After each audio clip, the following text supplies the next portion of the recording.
Welcome back, everybody. Today we are talking about the AP exam topic 4. They titled this topic as chemical reactions. When you go to the AP site, you are allowed to take a look and see how they break this down. And what we see, if we scroll down a little bit here, for their chemical reactions, they are basically saying that we should be looking at several different things, including some acid base and some redox. So let's take a quick look at what all they are asking for here. Let me see, I have it right here. It looks like a lot of it is going to be coming here, with also a little bit of the redox, which would be down here in the kinetics, but they're not really doing much by the way in way of here we go, electrochem. The electrochem down in this area, a lot of this stuff here is going to be left out of the redox, so we don't really need to worry about that. But those are some of the topics here. So what they're asking for, since I'm not finding a really standalone place, we'll put it here. Topic number 4, we're basically dealing with chemical reactions, and we talked about several different types of reactions: single, double, precipitates, redox reactions. We talked about acid-base reactions, etc. And so we're going to be looking at a little bit of acid-base here. They're also including titrations. They're including redox. And then, of course, because we're talking about reactions, net ionic. And trying to think if there was anything else here that we needed to worry about. Chemical physical change, which shouldn't be too difficult for us. And then they did do some stoichiometry here too. So we should be aware of those particular things. Glancing through here one last time. Yeah, it looks like those take care of the main bulk of the types of problems we have. So let's take a quick look at some different types of chemical reactions really quick. We'll just kind of squeeze that in down here with the acid base. With regards to chemical reactions, or you know what, I'm trying to make a quick cheat sheet for you guys here, just trying to find the space for it. We might have to actually maybe we could fit it in here. So with regards to chemical reactions, we know that there's some different types of chemical reactions. We have the main ones that we probably need to worry about are going to be acid-base, since they said they are introducing acid-base here, and we know from past experience that they love acid-base. Redox reactions. And because of redox, I would guess single replacement.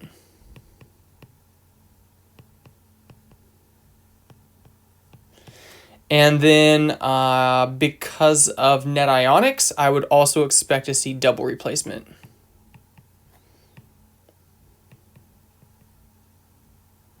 There's also going to be a chance that you're going to see decomposition or synthesis reactions, but those aren't really going to create a lot of work for us with regards to like net ionics and things. So when we're talking about acids and bases, how do we know when it's an acid-base reaction? Well, we know that we should be able to identify acids, and there was a list of strong acids that I asked you guys to memorize. Those are probably still going to come in handy. Whether they're going to be asking you to solve for pH here, I kind of doubt that. I doubt that they're going to be hitting on pH.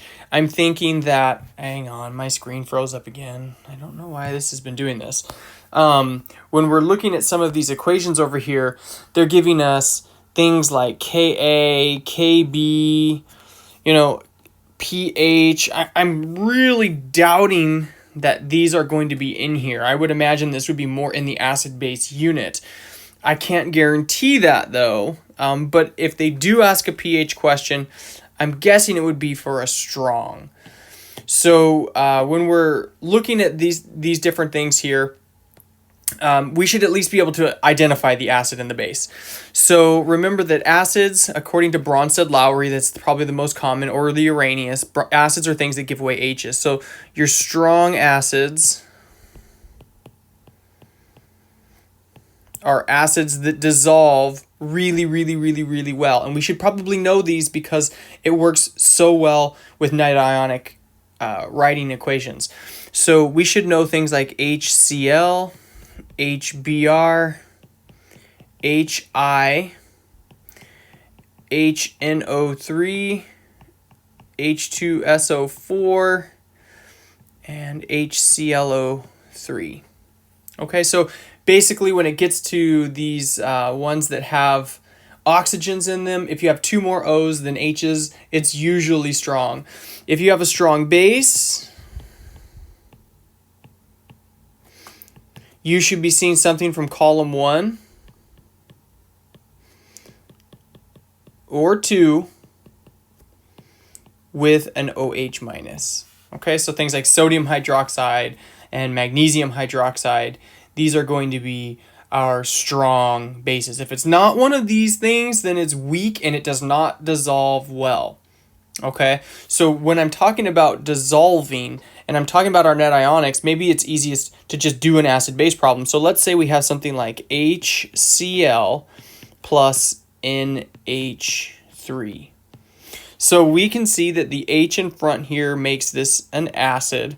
This is going to be a base. We can see that in an acid, you're always donating an H over to the base. And so this is going to turn into a Cl minus plus we have an NH4 plus. Okay? So this is shown as a net ionic equation for the most part, right? It's getting close to that. But in a net ionic equation, what you would do is you would then go through and say, what could we take apart and what could we not take apart? So remember that this was the acid. And remember with the Bronsted-Lowry, I guess it's worth noting, you can also identify acids and bases on the other side if it's a reversible reaction. So this would be the conjugate acid and this would be the conjugate base. So whatever was the acid on the left turns into a base on the right, that type of thing. So you can't have an acid without the H's, so this one should obviously be the acid. So we've got our acid and our conjugate base. Now, when we're looking at these different things here, if we're going to write this as a net ionic equation, you know that this guy, what the heck? Sorry, guys, this thing is all over the place today. This is HCl. It's a very strong acid. So in reality, we would write this as an H plus and a Cl minus. This does not come apart any further. It's covalent. This is already apart, and this one's already apart. That's a polyatomic. But we see that the Cl's are on both sides. So this would actually reduce to H plus. NH3 goes to form NH4 plus. That is the net ionic equation. We could do this for lots of different things, especially if we have things that are forming PPTs as well. So remember your solubility rules. You probably want to go back and check some of those. So for example, if we have something like AgNO3 and we're adding this to something like NaCl, we would do a double replacement reaction. We get NaNO3 plus AgCl. We know that this is a solid. Solids don't come apart. Nitrates do though. So on this side, we get these things.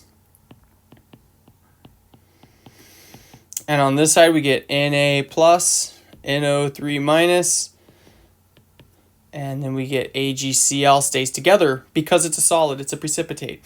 So what can cancel? The NAs cancel, the NO3s cancel, and my net is actually going to be Ag plus, Cl minus goes to form AgCl. So work through some of these if you're not comfortable with writing net ionic equations, but they're going to ask for them. Okay, well, I'm assuming they're going to ask for them, but with only having 2 questions on here, I really don't know what they're going to include. So it's a bit of an adventure. So we've got, let's see, what have we taken care of? We've got some acid, we've got some base, we've got some double replacement. Single replacement I think is pretty straightforward. One steps in, one steps out. What about redox? Can we assign oxidation numbers? So let's just take, since I've got this one here already, can we assign oxidation numbers for these? Remember that the cations always have oxidation numbers that match their charge, so this would be a +1. The oxygen is always going to be a -2, unless it's a peroxide. That's pretty rare. Most of the time, oxygen is going to be a -2. And then we need to solve, especially if it's something that's usually an anion, we need to solve. So it's got to be a cation. So in this case, nitrogen, we're looking for what nitrogen should be. It would be a +5. And so when we go to the other side, this would be a +1 because sodium is a cation, -2.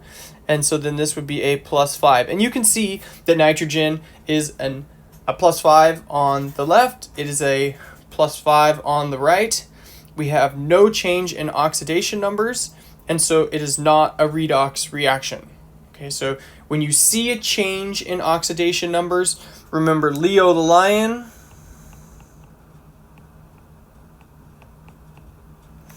Right? Lose,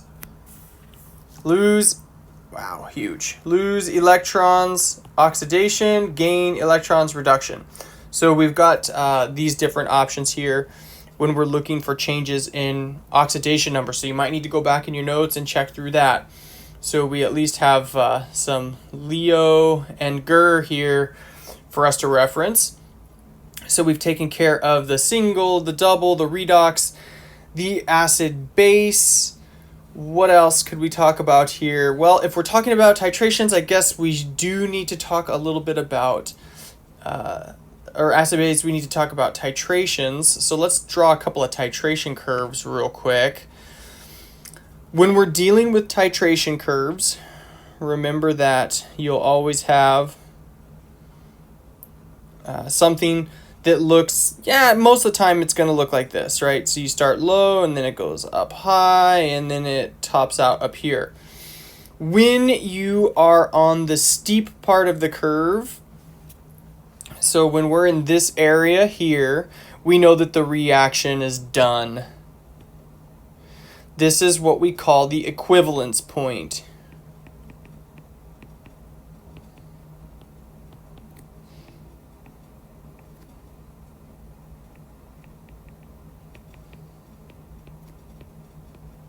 So the moles of acid are equal to the moles of base. That's when the reaction should be done. This should be very close to the end point. And the end point is when the color changes. Okay, so down here we started pretty low, right? So this is very, very low. So this is probably a strong acid. And if we go too far, we end up very, very high. This is going to be a strong base. All right, now if we're looking at these different things, you would pick an indicator that changes somewhere on the steep part of the curve. Now, when you start with a strong acid and a strong base, you usually have a very tall substance. Your equivalence point is typically right at 7. If, however, you switch to something that looks like this,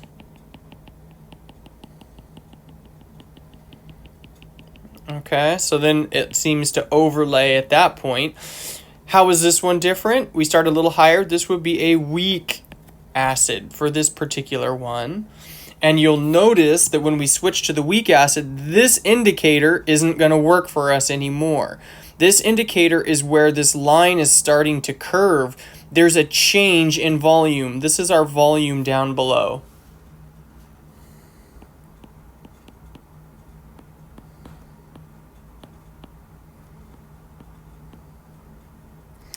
So you want the color to be changing on the steep part of the line, where the pH, so this side is the pH is changing drastically when only one drop is added. And that's not happening in this area here. We can see that we're getting a large volume change accompanied with our pH change. So we would want to use this particular indicator. So that's if we had a weak acid. Also understand, and I don't think that they're going to ask this one here, that the equivalence point, if you're using the weak acid, it's not going to be at 7 anymore, right? It's going to be up a little bit higher. It's going to actually have a basic equivalence point.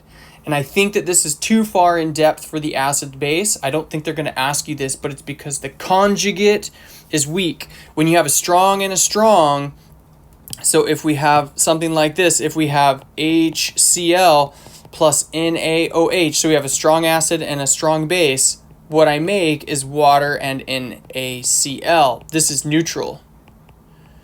But if I start with something weak, so I'll switch to the red.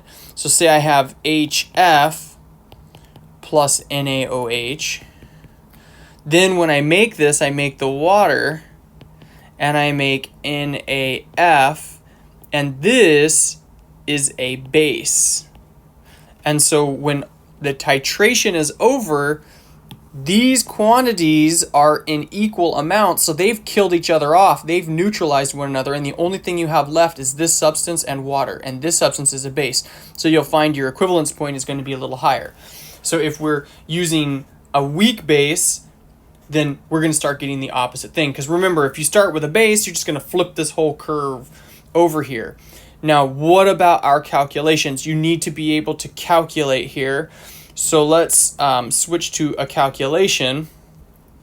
So let's say that we have something like this.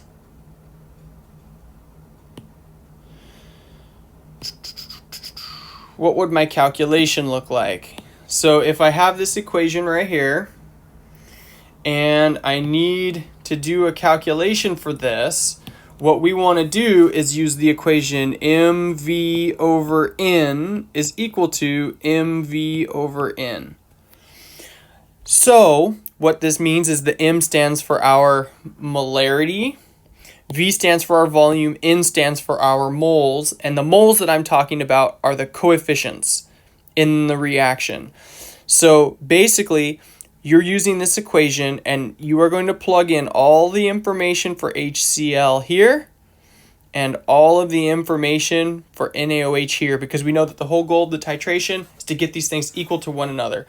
So most of the time, we will have our standard solution.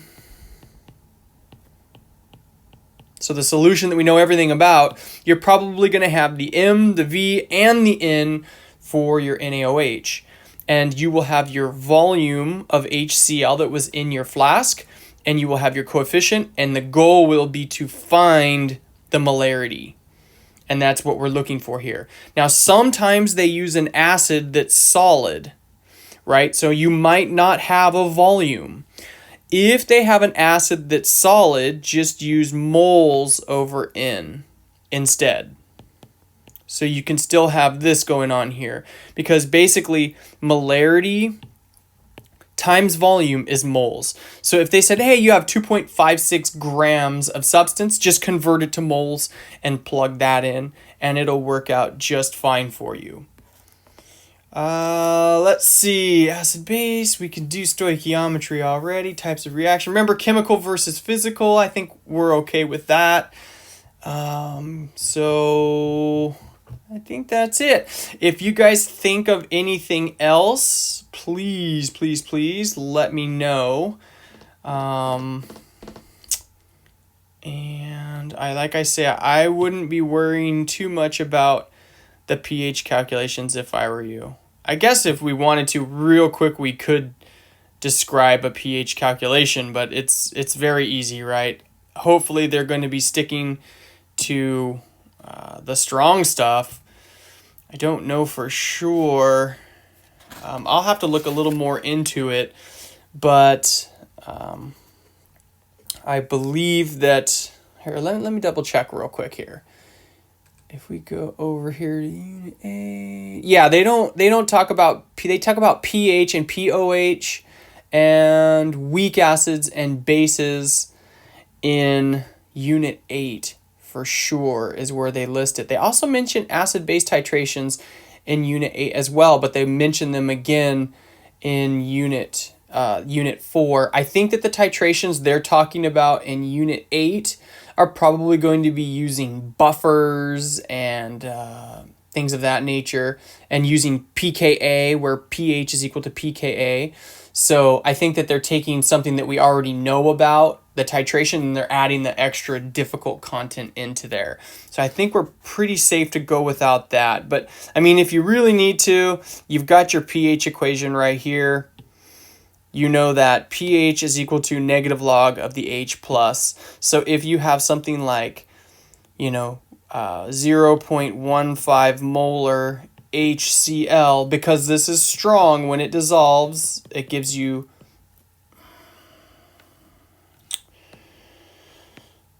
frustrating. When it dissolves, it gives you Cl minus. This is strong, so this will go to 0, and you'll have completely 1.15 and 0.15. So you're just negative logging that value. If it's weak, then you're having to switch over into an ice chart and one of these KAs, and really that should not be in this particular unit. That should be missing. That should be gone. So with that being said, I hope this helps you guys out. Let me know if you think of anything that I missed and you want me to talk about.